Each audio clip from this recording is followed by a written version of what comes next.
گھروں میں پردہ ختم ہو گیا.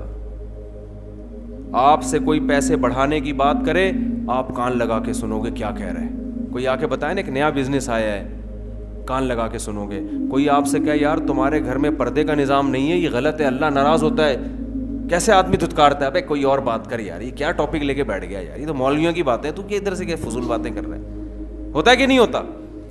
آپ کو یہ باتیں بالکل بھی پسند نہیں ہیں, لیکن اللہ کو یہی باتیں, اللہ کو سب سے پہلے یہ دیکھنا ہے میرا کون کتنا ہے, میں نے کھلایا, میں نے پیدا کیا, میرے حکام کو کیوں نہیں مانتے.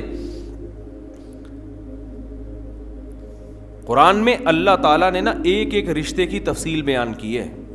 پردے کا جب حکم آیا نا تو اللہ نے بتایا کہ عورت اپنے باپ سے پردہ نہیں ہے, اس کا اپنے بھائی سے نہیں ہے, بھتیجے سے نہیں ہے, سسر سے نہیں ہے, شوہر سے نہیں ہے, شوہر کے بیٹے سے جو ستیلا بیٹا ہوتا ہے اس سے نہیں ہے, شوہر کے باپ سے نہیں ہے.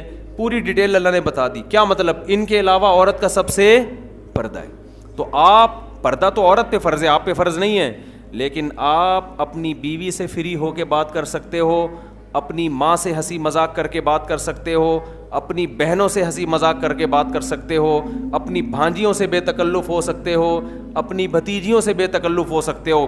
اس کے علاوہ کسی اور جوان عورت سے آپ کو بے تکلف ہونے کی اجازت نہیں ہے.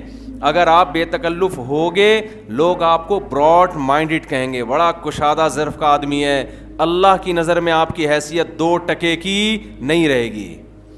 دنیا کے ہاں اچھا ہونے کے معیار کچھ اور ہیں, اللہ کے ہاں اچھا ہونے کے معیار کچھ اور ہیں. یا صالح قد کنت فینا مرجوا قبل ھذا, جب تک صالح علیہ السلام نے اپنی قوم کو تبلیغ نہیں کی تھی اس وقت تک صالح علیہ السلام اپنی قوم کی نظر میں بڑے اچھے تھے اور بڑی امیدیں قوم نے لگائی ہوئی تھیں.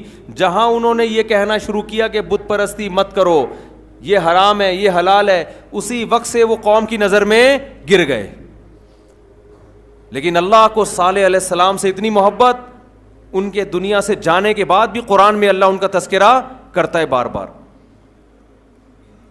مشرکین مکہ کی نظر میں ابو جہل ابو لہب کی حیثیت تھی, قوم کے سردار, بڑے خوبصورت. ابو لہب کو ابو لہب کیوں کہتے ہیں؟ بعض مورخین نے لکھا ہے کہ اتنا خوبصورت تھا کہ اس کے جو رخسار ہے نا آگ کے انگارے کی طرح چمکتے تھے. لہب عربی میں انگارے کو کہتے ہیں.